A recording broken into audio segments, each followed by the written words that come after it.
Hello sa mga kamarites ko! Welcome back to our vlog!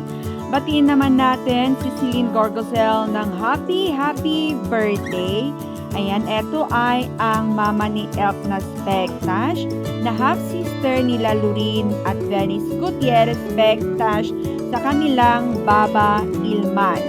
Okay, sa mga first time pa lang na makimarites dito, baka hindi nyo alam. Charot. At eto nga, OMG, ang ganda-ganda rin pala ni Celine nung kabataan niya at silang magkamukha ng kanyang anak na si Elk Nas. At keep on watching till the end. Share ko lang itong mga pinag-share ni Elk Nas na mga throwback videos and photos nila ng kanyang nanay na si Celine. Keep on watching till the end. At makikita niyo rin dyan sa background, nandiyan din si Ilman.